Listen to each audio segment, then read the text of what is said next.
خدمت القرآن کلاس ہوگی۔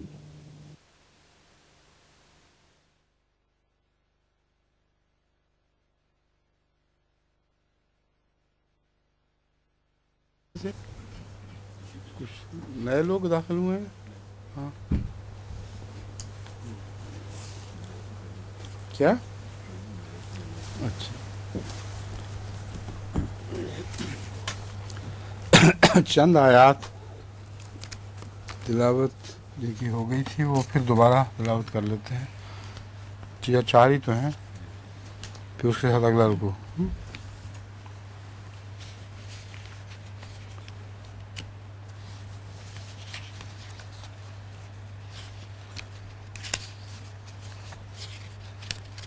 سورہ الحدید ہے، اس کا تقریباً سارا حصے باقی ہے۔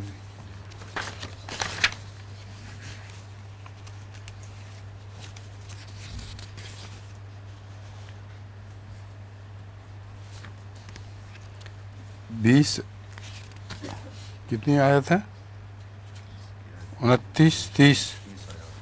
30 آیات میں سے 5 ہو چکی ہیں، 6 ہو چکی ہیں، ٹھیک ہے۔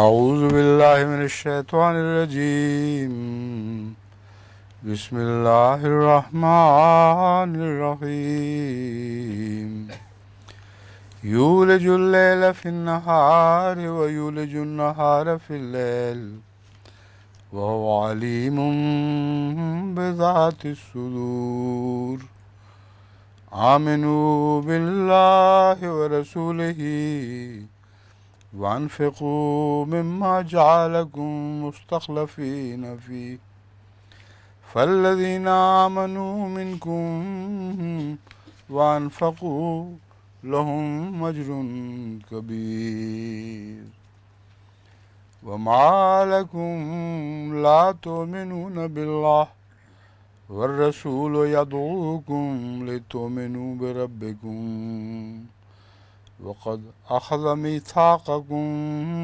إن كنتم مؤمنين، هو الذي ينزل على عبده آيات بينات ليخرجكم من الظلمات إلى النور وإن الله بكم لرؤوف رحيم، وما لكم ألا تنفقوا في سبيل الله ولله ميراث السماوات والأرض، لا يستوي منكم من أنفق من قبل الفتح وقاتل، أولئك أعظم درجة من الذين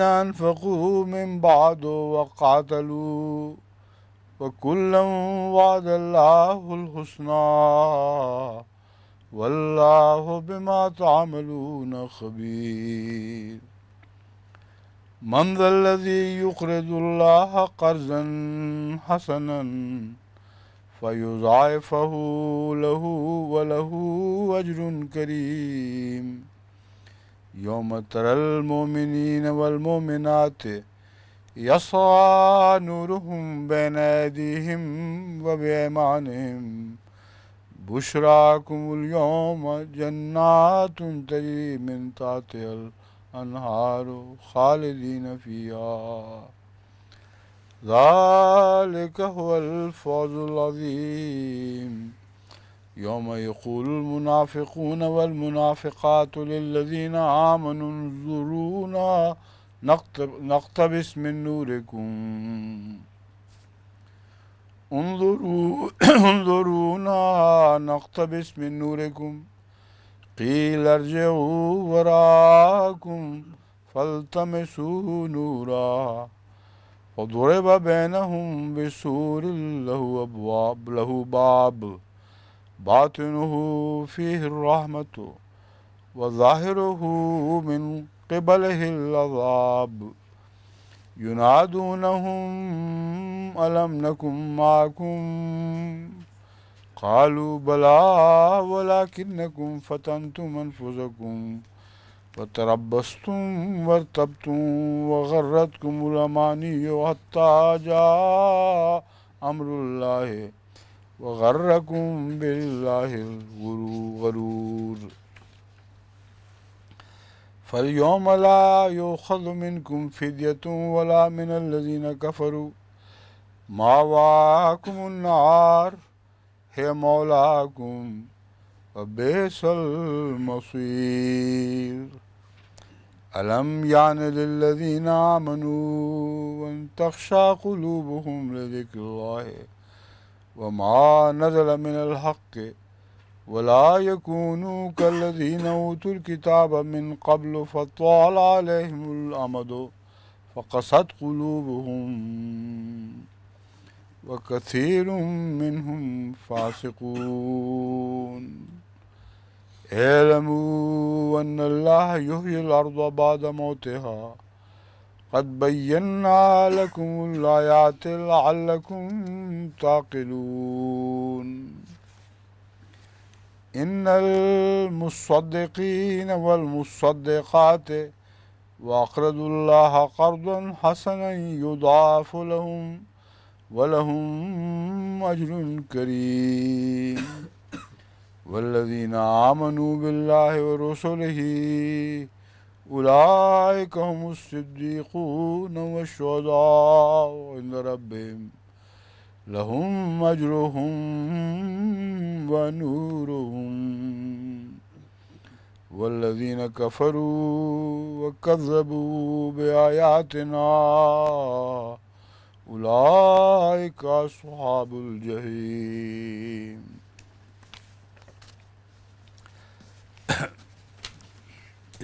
یہاں تک کر لیتے ہیں، پھر بعد میں علم سے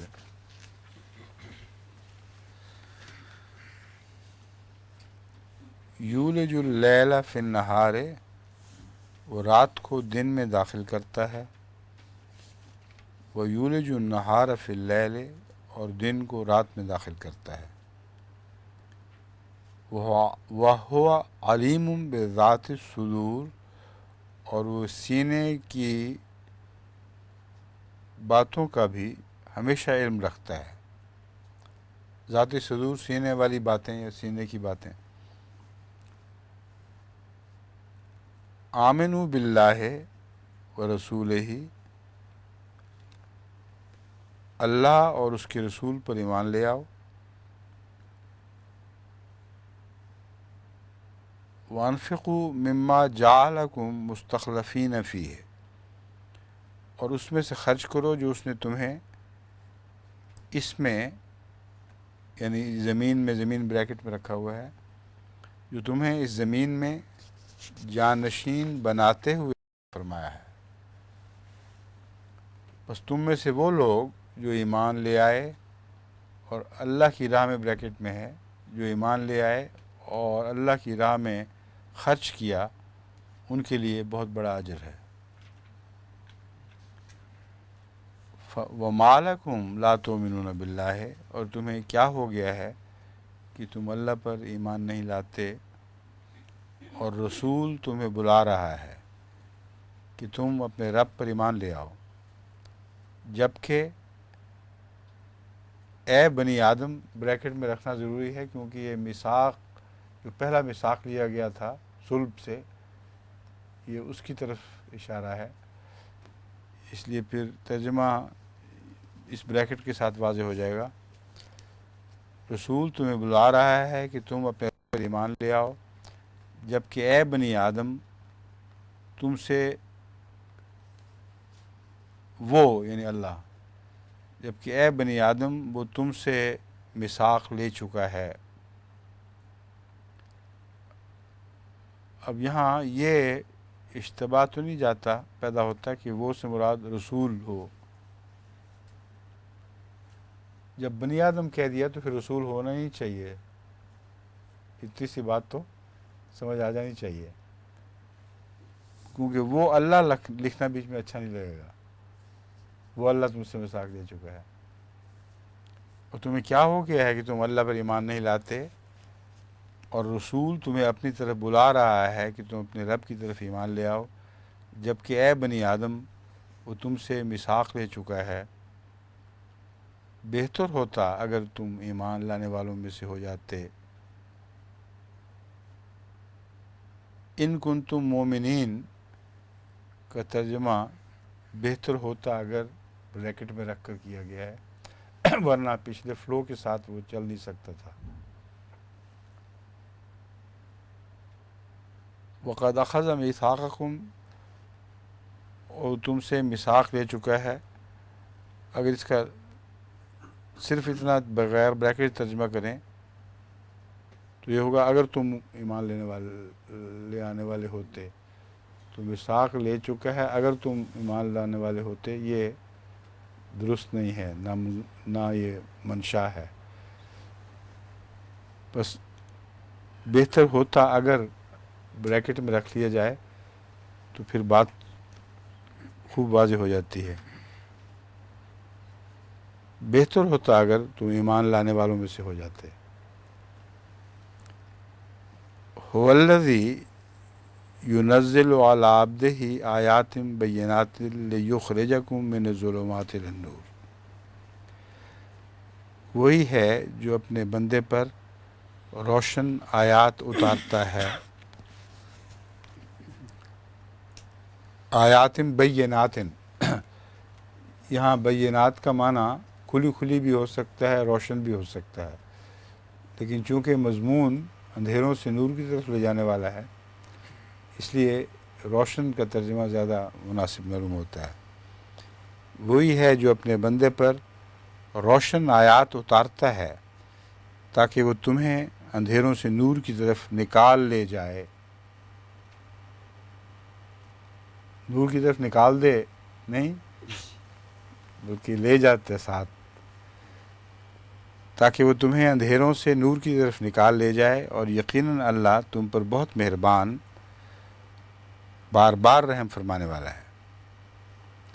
میں نے کہا اس سے پہلے کچھ پہلے ترجمے میں بھی کچھ درستی ہونے والی تھی نا؟ ہاں، ایک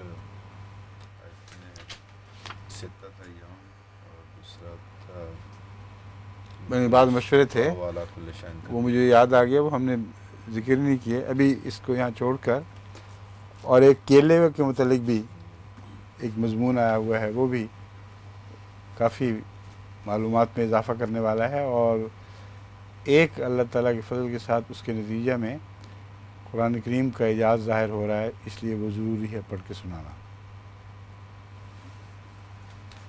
ہم کیلے کے ذکر میں اس بات میں تو الجھے رہے کہ کیلے میں کون کون سی صفات ہیں جو بیماریوں کو شفا دینے والی یا اس سے ملتی جلتی، جن کی بنا پر اس کا ذکر ہے، مگر ایک ایسی چیز کا علم اب ہوا ہے میاں مسرور کے خط سے جس کی طرف پہلے دھیان ہی نہیں گیا تھا۔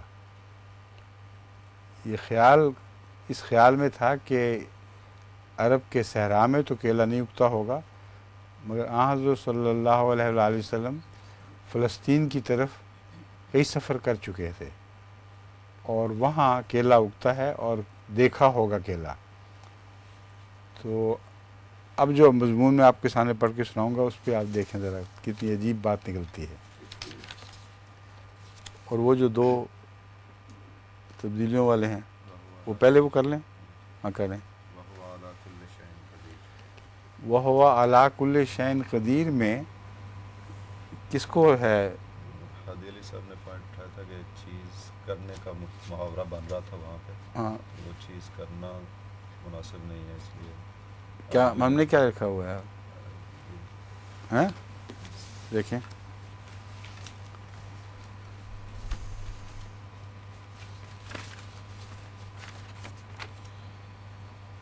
اور وہ ہر اس پہلے جو تھا وہ یہ تھا، اور وہ ہر اس چیز پر جو وہ کرنا چاہے دائمی قدرت رکھتا ہے۔ اس پہ حادی علی صاحب کو ایک ہلکا سا اعتراض ہے، مگر اگرچہ میں نے تھوڑا سا بدل لیا ترجمہ، مگر وہ اس اعتراض سے میں متفق نہیں ہوں۔ ویسے وہ اعتراض کیا ہے؟ چیز کرنا جو ہے نا یہ محاورہ پہ نکل رہا ہے یہاں سے. کیا چیز وہ ہر اس چیز پر جسے وہ کرنا چاہے یا چاہتا ہے دائمی قدرت رکھتا ہے. کہتے ہیں کہ یہ چیز کرنا کا محاورہ بن رہا ہے. کوئی چیز کرنا چاہے ٹھیک ہے، غلط تو نہیں ہے. چیز کی کام کی ہم کہتے ہیں کوئی چیز کرنا چاہے تو اس کا یہی تو کہہ رہا ہوں، مجھے اس پہ کوئی اعتراض نہیں نظر آ رہا، لیکن اب احتیاط اور ہو گئی ہے. اب کیا ہے؟ اب ہے جی اور وہ ہر چیز پر جو وہ چاہتا ہے دائمی قدرت رکھتا ہے.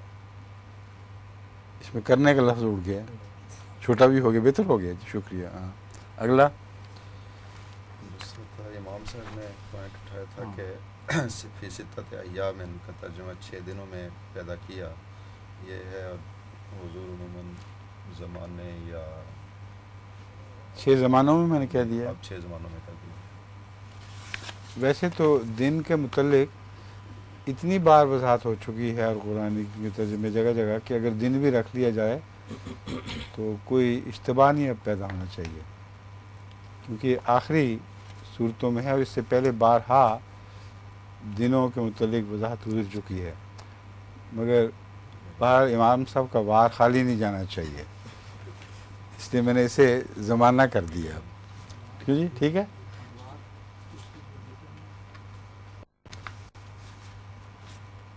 زمانوں میں ٹھیک ہے. ادوار تشریح اور ہو جائے گا. دن کو ادوار، دن کی جمع 7 دنوں میں 7 ادوار میں پیدا کیا. کیوں جی اچھا لگ رہا ہے، مگر کہتے ہیں تو یہی کر لیتے، پھر امام صاحب کی بات چھوڑنی پڑتی. کیوں جناب، فیصلہ کریں اس پہ.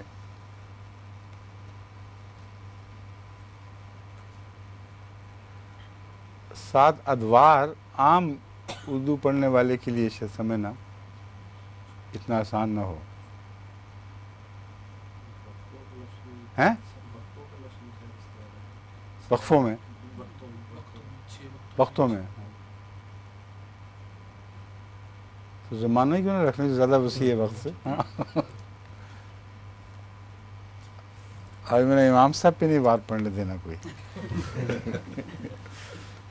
چلو جی یہ رہے زمانوں، یعنی جب سب جانتے ہیں کہ زمانوں غلط نہیں ہے پھر مزید امپروومنٹ کی کوئی ضرورت بھی نہیں ہے.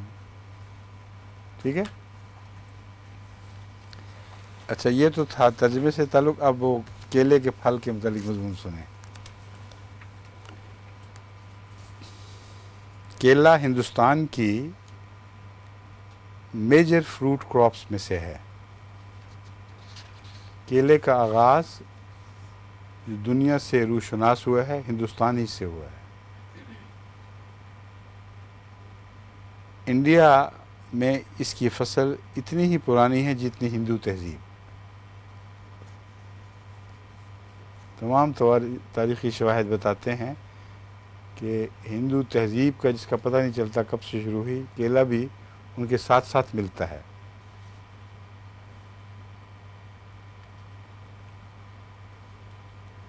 یہ امراء اور غرباء کی پسندیدہ غذا ہے.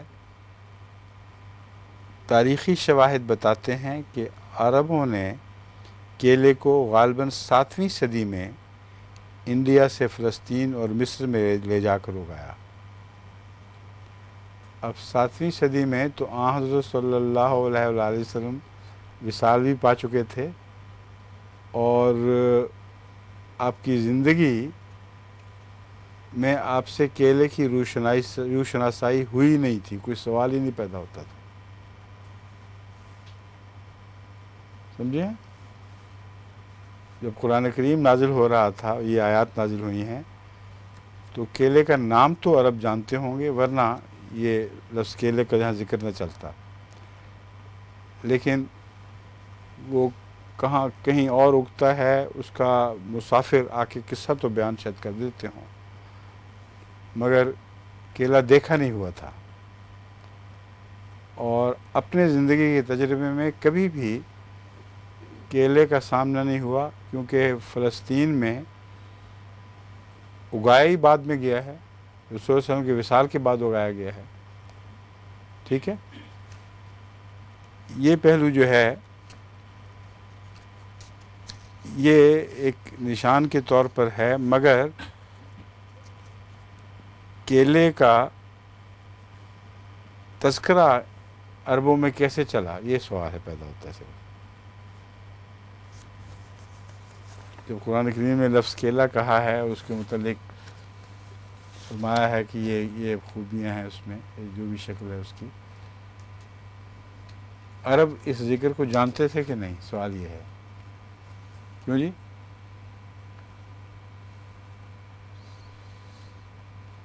صرف یہ صورت ہو سکتی ہے کہ ہندوستان سے چونکہ مسافروں کا آنا جانا تھا بہت قدیم سے، یہ رسول اللہ علیہ وسلم کے وقت سے پہلے سے یہ سلسلہ جاری ہے،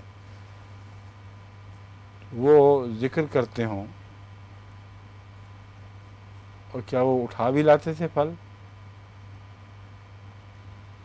وہ اس زمانے میں جو پیدل چلتے تھے یا گھوڑوں پر یا قافلوں میں جاتے تھے، ممکن نہیں تھا کہ ہندوستان سے کیلا اپنے قافلے کے سامان میں شامل کرتے، کیونکہ اب ہوائی جہازوں کے دور میں تو ممکن ہے کہ وسطی امریکہ سے کیلا اٹھا لائیں، مگر چند دن کے اندر کیلا گل سڑ کے ختم ہو جاتا ہے.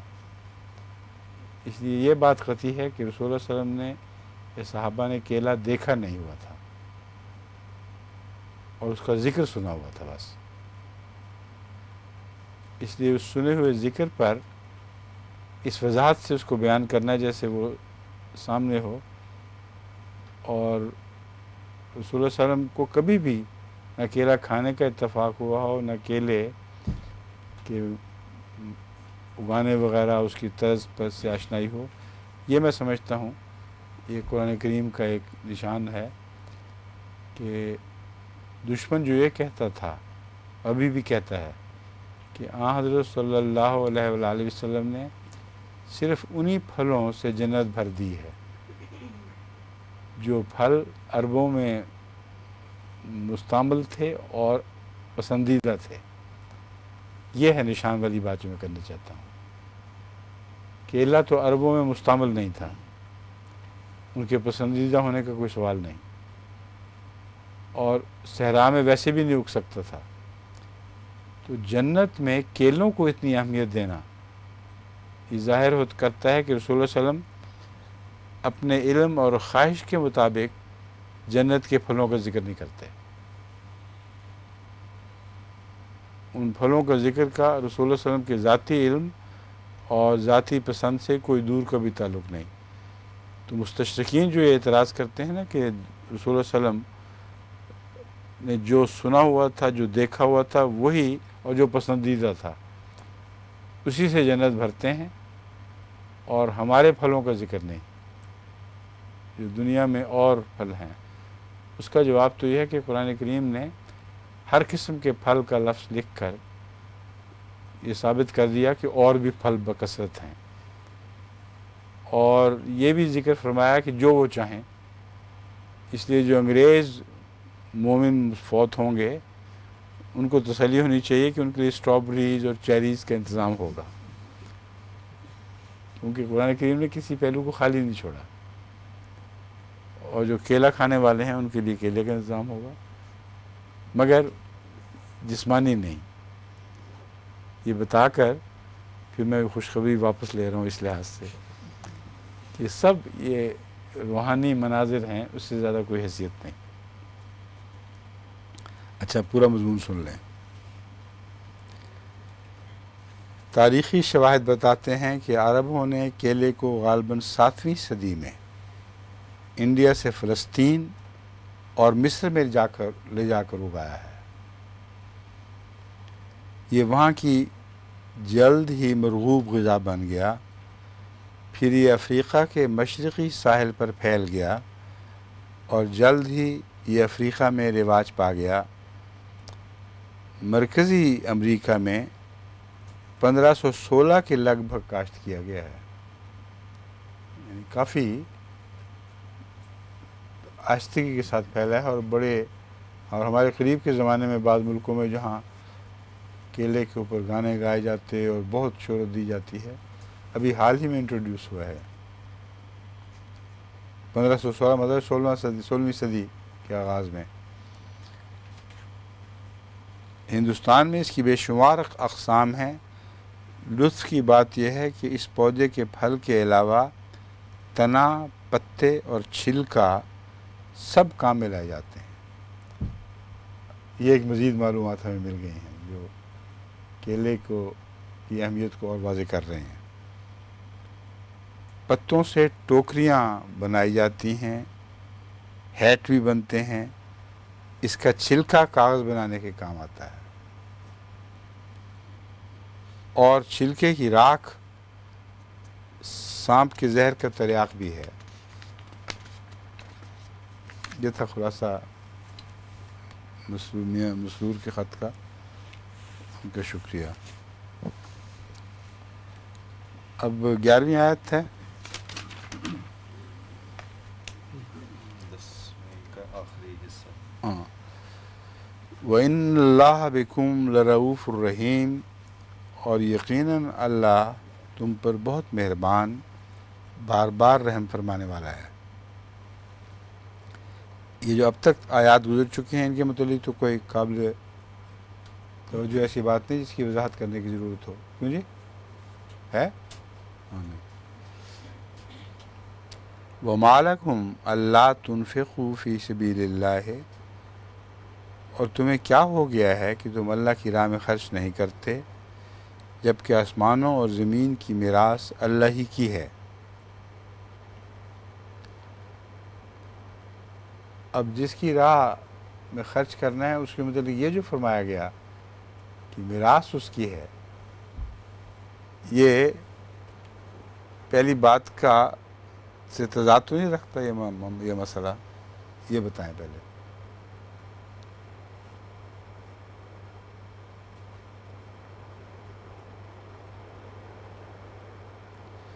تمہیں کیا ہو گیا ہے کہ تم اللہ کی راہ میں خرچ نہیں کرتے، جبکہ آسمانوں اور زمین کی میراث اللہ ہی کی ہے؟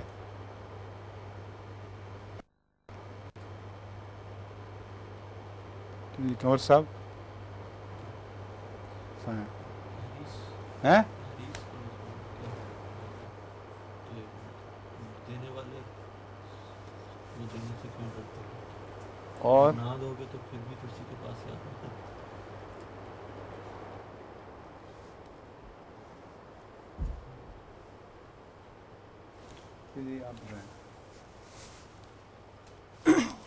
وہ تمہارا ٹیسٹ لے رہا ہے، یہ مطلب ہے اس کے پاس تو سب کچھ ہے۔ اصل میں یہ ہے کہ انسان خرچ نہیں کرتا تو اپنے پچھلوں کے لیے چھوڑتا ہے، ساتھ تو نہیں لے کے جاتا، اور جو وہ چھوڑے گا وہ اللہ ہی کی میراث ہو جائے گی، اللہ ہی کے قبضہ قدرت میں جانے والا ہے۔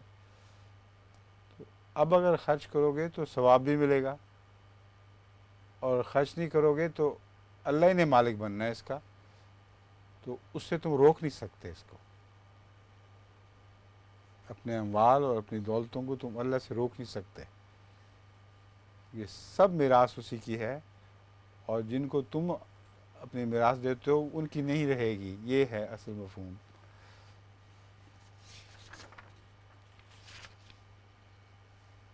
اور میراث جو ہے وہ زمین و آسمان کی، آسمانوں اور زمین سب کی ہے، صرف اس دنیا کی میراث کی بات نہیں ہو رہی۔ ہر چیز ایک وقت اپنی ملکیت کھو دے گی، اور صرف اللہ ہی ہر اس چیز کا مالک ہو جائے گا جو بھی آسمانوں اور زمین میں ہے۔ لا یستوی منکم من انفق من قبل الفتح وقاتل، کیونکہ ملنا تو سب خدا ہی کو ہے، مگر تمہیں ثواب تب ملے گا اگر تم فتح سے پہلے خدا کی راہ میں خرچ کر دو۔ من انفق من قبل الفتح وقاتل، جس نے فتح سے پہلے خرچ کیا اور قتال کیا۔ اولئک اعظم درجۃ من الذین انفقوا من بعد وقاتلوا.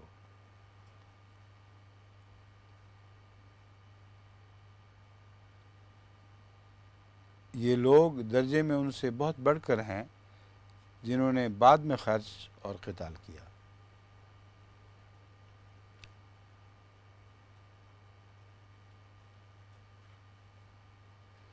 اولئکا کا ترجمہ یہ لوگ یا یہی لوگ. اس سیاق و سباق میں تو یہ لوگ اردو میں زیادہ روانی سے پڑھا جاتا ہے، اور یہی بھی ہو سکتا ہے اگر اولئکا کا یہی ترجمہ کرنا ضروری ہو. کیوں جی اہل لغت یہ لوگ اچھے لگتے ہیں یہ لوگ اچھے بہتر ہے، اور اولئکا کا یہ ہو سکتا ہے، ضروری نہیں یہی ہو. ٹھیک ہے جی، بس یہی رہے گا، یعنی یہ رہے گا.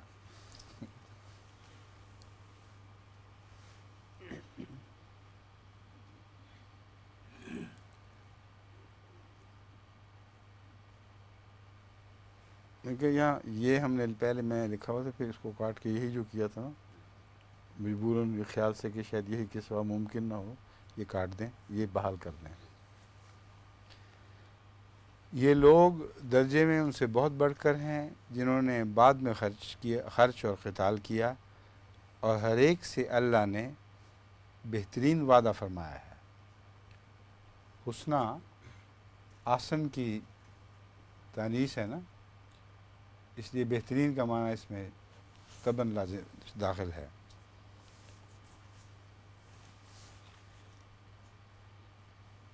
اب اگر بہترین وعدہ فرمایا ہے تو درجے میں بڑھ کر ہیں، ان دونوں میں کوئی تضاد تو نہیں ملتا. پھر جب کہتے ہیں کہ جنہوں نے فتح سے پہلے خرچ کیا، فتح سے پہلے ایمان لائے، فتح سے پہلے انہوں نے قربانیاں کی اللہ کی راہ میں، وہ درجے میں بہت بڑھ کر ہیں ان سے جو فتح کے بعد ایمان لائے.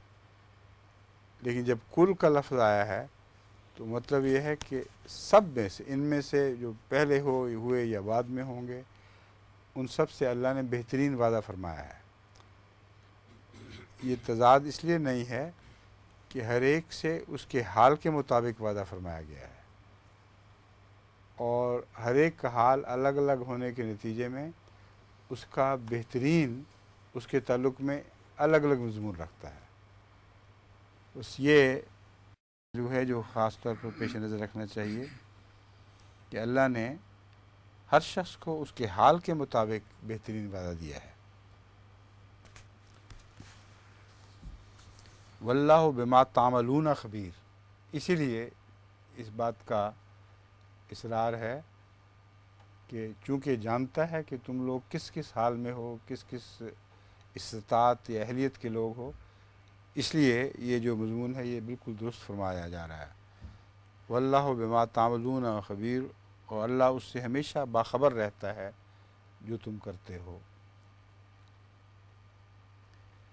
من ذا الذی یقرض اللہ قرضا حسنا فیضاعفہ لہ ولہ اجر کریم.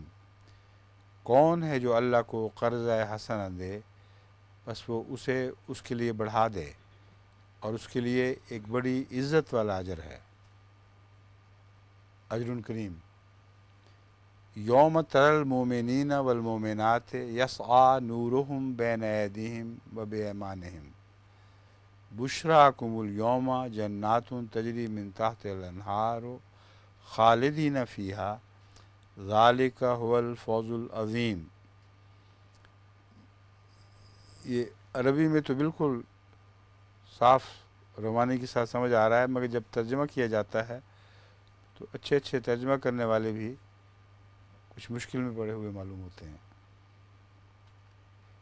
جس دن تو مومن مردوں اور مومن عورتوں کو دیکھے گا کہ ان کا نور ان کے آگے آگے اور ان کے دائیں طرف تیزی سے چل رہا ہے،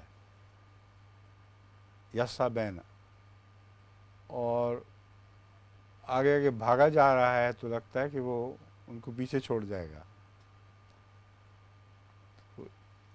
چل رہا ہے کو اگر تیزی سے چل رہا ہے تو اس کا مطلب ہے وہ مومن بھی تیزی کے ساتھ چل رہے ہیں، کیونکہ دائیں طرف اور سامنے چل رہا ہے۔ تمہیں وہ دن مبارک ہو، آج کا دن تمہیں مبارک ہو، یہ ترجمہ اکثر نظر آتا ہے آپ کو۔ دوسرا ہے بشراکم الیوم، اگر اس کو جنات سے الگ پڑھیں اور جنات والا مضمون اس سے علاوہ بیان ہوتا ہوا سمجھا جائے تو پھر یہی ترجمہ بہتر ہے، تمہیں وہ دن مبارک ہو، اور پھر بریکٹ میں یہ ڈالنا پڑے گا، اس دن تمہارے لیے ایسی جنتیں ہوں گی جن کے دامن میں نہریں بہتی ہیں، وہ ان میں ہمیشہ رہنے والے ہوں گے، یہی ہے وہ بہت بڑی کامیابی۔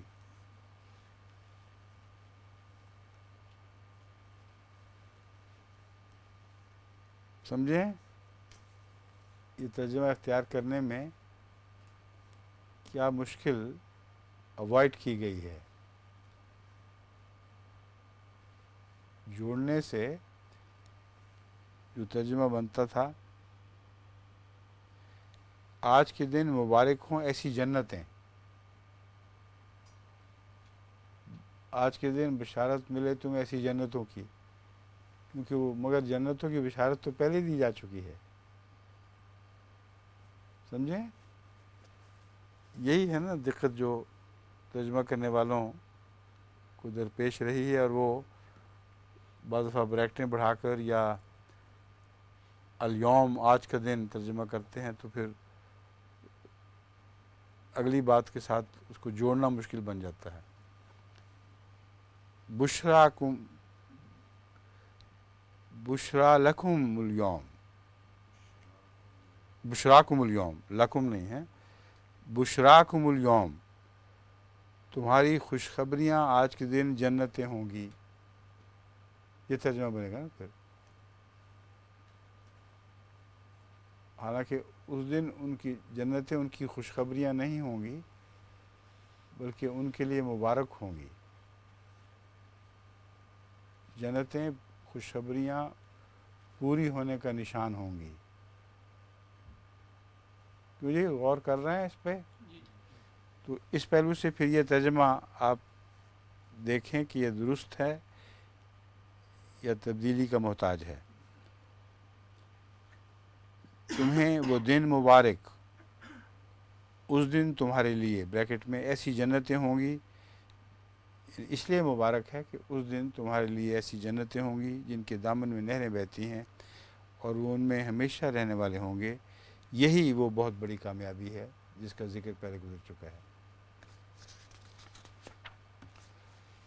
یوم یقول المنافقون والمنافقات للذین آمنوا انظرونا نقتبس من نورکم، آمنوا انظرونا یا آمنوا وقفہ کریں گے تو انظرونا نقتبس من نورکم، جس دن منافق مرد اور منافق عورتیں ان سے جو ایمان لے آئے کہیں گے،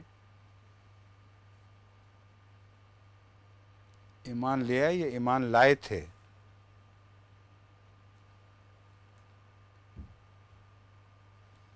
لائے تھے والا زیادہ اس کے مطابق ہے، اس کو کر لیں۔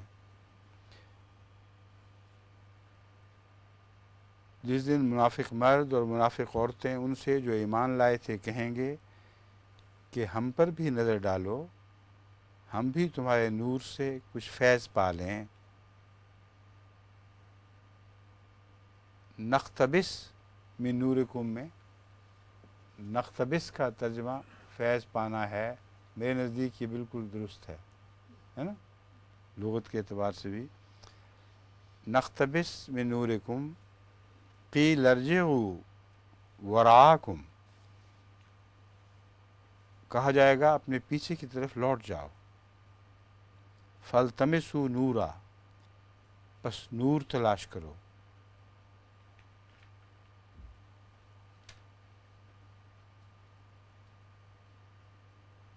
اب ایک لفظ اس میں مضمر نظر آ رہا ہے، نورن، ایک نور،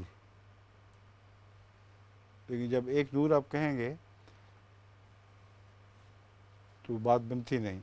اگر کوئی نور کر دیا جائے تو کوئی اچھی بات جو تم کر سکتے تھے، کیونکہ ہر ایک کا نور الگ الگ بھی ہو سکتا ہے، الگ نیکیوں سے تعلق رکھنے والا. اگر کوئی نور کر دیں تو کیا خیال ہے یہ عبادت کے تسلسل میں اور مضمون کے لحاظ سے ٹھیک بیٹھے گا؟ یوں میں پڑھتا ہوں اس کو دوبارہ.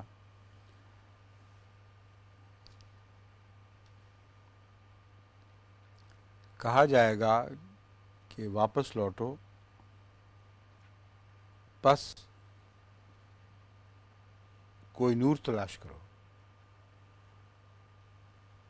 خود ہی کوئی نور تلاش کرو. کیونکہ مومن جو نور لے کے آئے ہیں وہ دنیا میں نیکیوں کے نتیجے میں ان کو ملا تھا، اور ہر ایک نے کسی نہ کسی نیکی میں کمال حاصل کیا تو ہر ایک کا نور اسی حد تک مختلف ہو گیا. تو تم کوئی نور تو لے کے آؤ، دیکھو جا کے دنیا میں. ذہنی طور پر زمین کی طرف لوٹنا مراد ہے، یہ نہیں کہ عمل ان کو چھٹی دی جائے گی واپس جاؤ، کیونکہ ایک فیوٹائل ایکسرسائز ہوگی، بیکار. اس لیے اس کا احتمال ان کو دکھا دیا گیا ہے کہ تم جاؤ گے بھی تو بیکار لوٹو گے، کوئی نور بھی تمہیں نہیں ملے گا. تمہارے اعمال میں کوئی ایسی خاص خوبی نہیں تھی جس سے اللہ کا نور عطا ہوتا. قیل ارجعوا وراءکم فالتمسوا نورا فضرب بینہم بسور لہ باب، تب ان کے درمیان ایک ایسی دیوار حائل کر دی جائے گی جس کا ایک دروازہ ہوگا. باطنہ فیہ الرحمہ، اس کا باطن ایسا ہے کہ اس میں رحمت ہوگی، اور اس کا ظاہر ایسا ہے کہ اس کے سامنے عذاب ہوگا. یہ مفہوم سمجھ گئے ہیں آپ لوگ؟ نہیں؟ یہ بڑا دلکش مضمون ہے اور بہت ہی واقعاتی بات ہے. وہ لوگ جو جنت کے دروازے میں داخل ہوتے ہیں ان کو آگ سے گزرنا پڑتا ہے، اور وہی لوگ جن کے متعلق فرمایا ہے وہ آگ وہ بھی چکھیں گے، حالانکہ یہ بھی فرمایا کہ آگ ان کو دور سے بھی سنائی نہیں دے گی. اس دنیا کی آگ میں سے گزرتے ہیں تو پھر وہ دروازہ ان کے لیے کھولا جاتا ہے جس کے ذریعے وہ جنت میں داخل ہوں.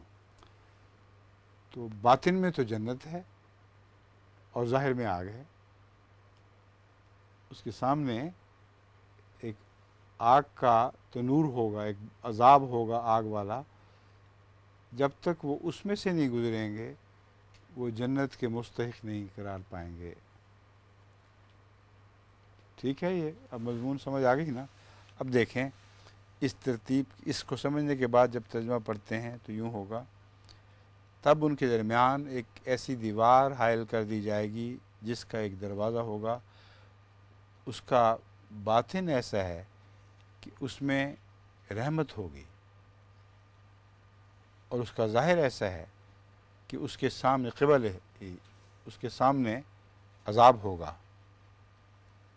ینادونہم الم نکم معکم، وہ انہیں بلند آواز سے پکاریں گے کہ کیا ہم تمہارے ساتھ نہیں تھے. جو نقتبس من نورکم کا دعویٰ کیا تھا یہ انہی کی طرف اشارہ ہے. وہ انہیں بلند آواز سے پکاریں گے کہ کیا ہم تمہارے ساتھ نہیں تھے. وہ کہیں گے ہاں کیوں نہیں، لیکن تم نے خود اپنے آپ کو فتنے میں ڈال لیا اور انتظار کرتے رہے اور شک میں مبتلا ہو گئے، اور تمہاری آرزوؤں نے فریب دیا یہاں تک کہ اللہ کا فیصلہ آ گیا، جبکہ شیطان نے اللہ کے بارے میں تمہیں سخت دھوکے میں مبتلا رکھا. یہ اتنی لمبی عبارت جو اردو کی ہے، یہ عربی عبارت کے اندر جو مضمون ہیں بیان یہی ہیں.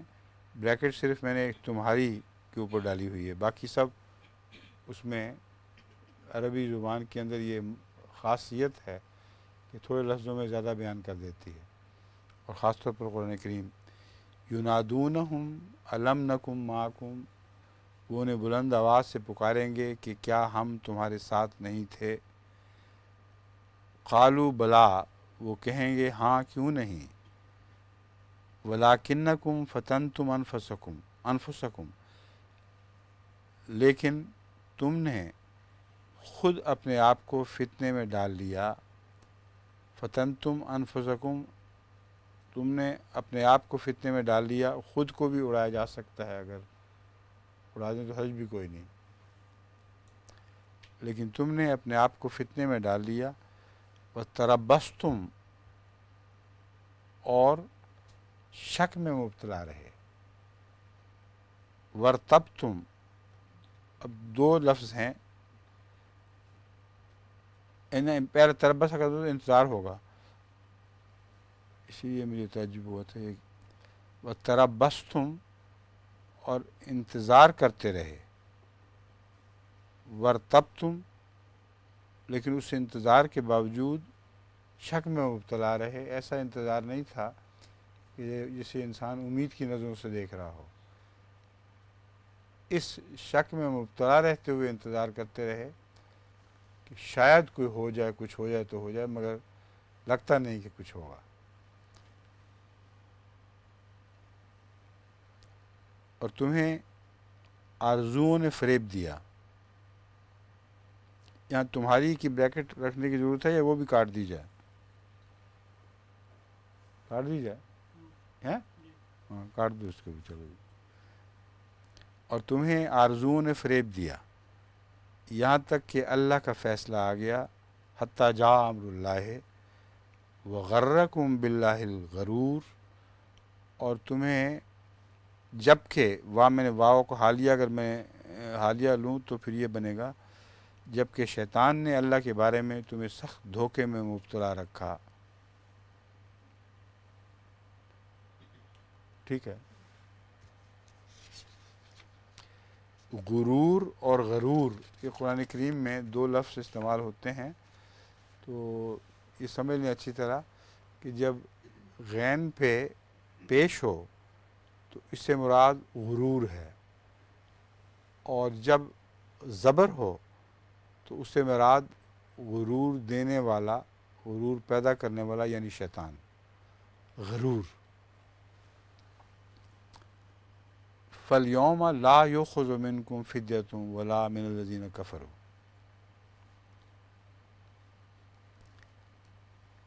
فَالْيَوْمَ، آج کے دن بھی ہو سکتا ہے اور آج بھی کہا جا سکتا ہے. میرے خیال میں تو بس آج کافی ہے. بس آج تم سے کوئی فدیہ نہیں لیا جائے گا، نہ ہی ان لوگوں سے جنہوں نے کفر کیا. کچھ ہوگا ان کے پاس کہ ان سے لیا جائے گا یا انکار کر دیا جائے گا؟ کچھ نہیں ہوگا. تو مراد یہ نہیں ہے کہ وہ فدیہ پیش کریں گے اور نہیں لیا جائے گا. مراد یہ ہے اگر پیش کرتے بھی تو نہ لیا جاتا. بس کرتے بھی تو نہ لیا جاتا کا مفہوم اس میں شامل ہے، اور بعض دوسری آیات میں یہ مضمون واضح بھی کر دیا گیا ہے کہ اگر ان کے پاس زمین و آسمان سب کچھ ہوتا بھی تب بھی وہ فدیہ نہ لیا جاتا. ہوتا تو وہ خواہش کرتے کہ وہ دے دیں. تو یہاں یہ احتمال یا امکان کا ذکر ہے. لا یؤخذ منکم فدیۃ، تم سے کوئی فدیہ قبول نہیں کیا جائے گا. ولا من الذین کفروا، اور نہ ان سے، ان لوگوں سے جنہوں نے کفر کیا. اب فدیہ بعض دفعہ ضروری نہیں ہوتا کہ انسان خود ادا کرے. بعض عزیز و اقارب اور دوست والے بھی فدیہ دے دیا کرتے ہیں انہی کی طرف سے. تو یہ دوسرا مضمون اس میں یہ بھی داخل ہے، یعنی جو کچھ رہ گیا دنیا میں وہ تو رہ گیا. آخرت میں جو نیک لوگ ہیں، ان کے اقربا، ان کے پاس تو دنیا و معافیہ سے بھی زیادہ ہوگا. وہ ان کی طرف سے قبول نہیں کیا جا دیا جائے گا. اس وقت ان پر یہ خرچ کرنے کا وقت نہیں رہے گا، اور جو سب کچھ ان کے پاس ہے تو پھر وہ اللہ ہی نے دیا ہوا ہے، تو اللہ کو ضرورت بھی کیا ہے اس فدیے کی؟ یہ سارے امکانات اس مضمون کے مضمرات میں سے ہیں۔ ماواکم النار، تمہارا ٹھکانہ آگ ہے، ہے مولاکم، یہ ہے تمہاری دوست، اور کیا ہی برا ٹھکانہ ہے۔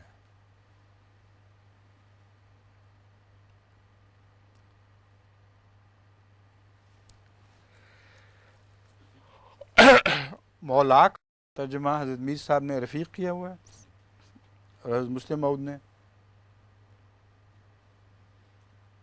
دائمی تعلق والی چیز۔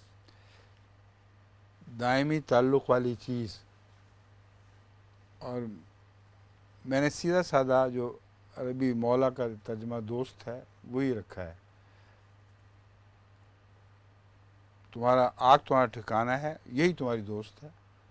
اگر کچھ تمہارے لیے کرنا ہے تو یہ آگ ہی کر سکتی ہے، مگر آگ کی دوستی تو اچھی نہیں ہوا کرتی۔ وہ بیس المصیر، اور کیا ہی برا ٹھکانہ ہے۔ الم یان للذین آمنوا ان تخشع قلوبہم لذکر اللہ، کیا ان لوگوں کے لیے جو ایمان لائے وقت نہیں آیا کہ اللہ کے ذکر سے اور اس حق کے روب سے جو اترا ہے ان کے دل پھٹ کر گر جائیں۔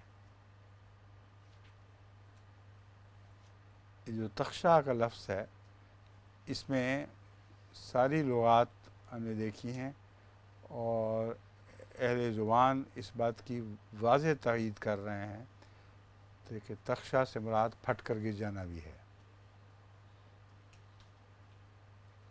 اور پتھر خود روب الہی سے پھٹ جاتے ہیں اور گر پڑتے ہیں۔ یہ قرآن کریم میں دوسری جگہ کئی آیات میں وضاحت کی جا چکی ہے، اور اس کے متعلق جو واقعہ بیان کیا جاتا ہے اولیاء کے واقعات میں، وہ بھی اسی قسم کا ہے کہ یہ آیت جب تلاوت ہو رہی تھی تو کوئی شخص گزر رہا تھا عارف باللہ، وہ وہیں زمین پہ لوٹنے لگا اور وہیں مر گیا۔ تخشع کا یہ مضمون واقعتاً اس کی ذات میں پورا ہوا، اندر سے وہ ٹوٹ پھوٹ گیا اس آیت کے بعد، یعنی اس کے روپ سے۔ تو اس وجہ سے میں نے یہاں پھٹ کر گر جانے کا ترجمہ کیا ہوا ہے، جو عین لغت کے مطابق ہے، اور اہل اللہ میں بعض ایسے ہیں جن پر خاص روب طاری ہو جائے تو پھر وہ زندہ نہیں رہ سکتے، اور وہ ان لوگوں کی طرح نہ بنے جو پہلے کتاب دیے گئے تھے، بس ان پر زمانہ طول پکڑ گیا۔ یہ اردو کا محاورہ طول پکڑ گیا، اور عربی کا طال علیہم الامد بالکل ایک ہی بات ہے، لفظی بھی ہے اور با محاورہ بھی۔ بس ان پر زمانہ طول پکڑ گیا تو ان کے دل سخت ہو گئے، اور بہت سے ان میں سے بدعہد تھے۔ یہ پہلے جو پھٹ کر گرنے کا ذکر ہے، یہ اسی کے مضمون کے تعلق میں بات ہو رہی ہے۔ ان جیسے نہ ہو جانا کہ جن پر زمانہ لمبا ہو گیا تو پھر ان کے دل کل حجارہ ہو گئے، یا اس سے بھی زیادہ سخت۔ یہ مضمون اس میں مضمر ہے۔ تو اگر تم پر بھی یہ زمانہ لمبا ہو گیا اور تم قرآن کریم کی باتوں کو فارملی لینے لگے، ایز گرانٹیڈ، گویا کہ عام باتیں ہیں، تو پھر تمہارے دل بھی رفتہ رفتہ ذکر الہی سے سخت ہو جائیں گے، اور پھر ان کے اوپر وہ خشیت کا وقت آ نہیں سکتا کہ وہ خدا کے حضور گر پڑیں۔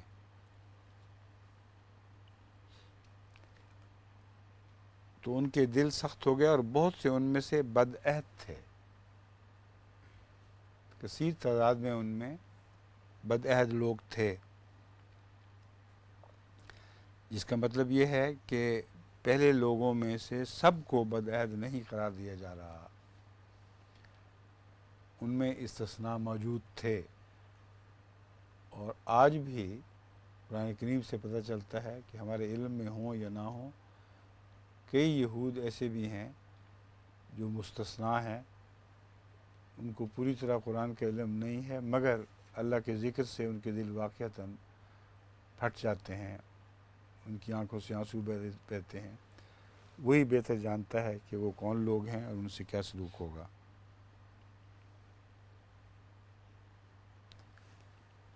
اعلموا ان اللہ یحیی الارض بعد موتہا قد بینا لکم الآیات لعلکم تعقلون۔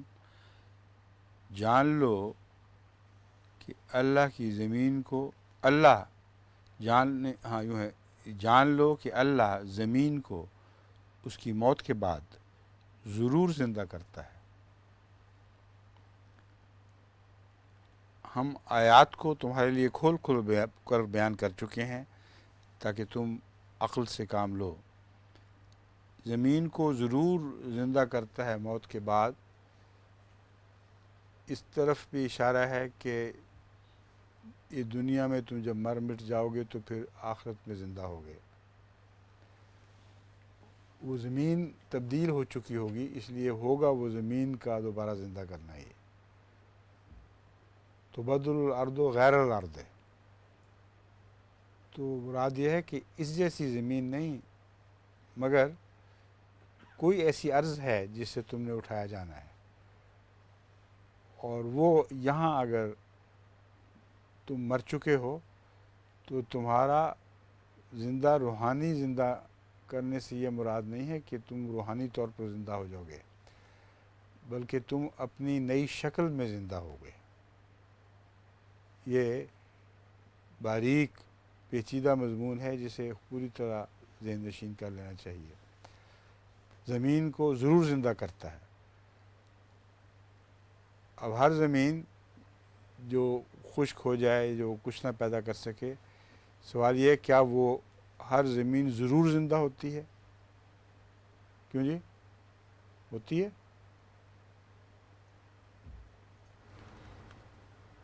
کہ مٹ جاتی ہیں، ختم ہو جاتی ہیں، دوبارہ زندہ نہیں کی جاتی ہیں۔ مگر اگر وسیع تر معنی رکھے جائیں پیش نظر تو یہ مراد بنے گی کہ زمین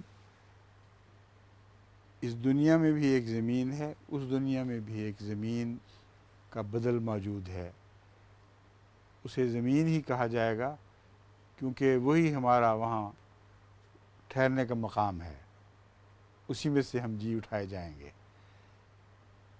تو اس پہلو سے ضرور کا لفظ قطعی ہو جاتا ہے۔ ہر حالت میں یہ ہو نہیں سکتا کہ اللہ زمین کو اس کے مرنے کے بعد دوبارہ زندہ نہ کرے۔ وقت ہو چکا؟ اچھا، اب یہ باقی جو ہے وہ اس کی تلاوت صرف رکوع تک ہی ہوئی ہے نا، تو پھر دوبارہ اگلی دفعہ شروع ہو جائے گا یہاں۔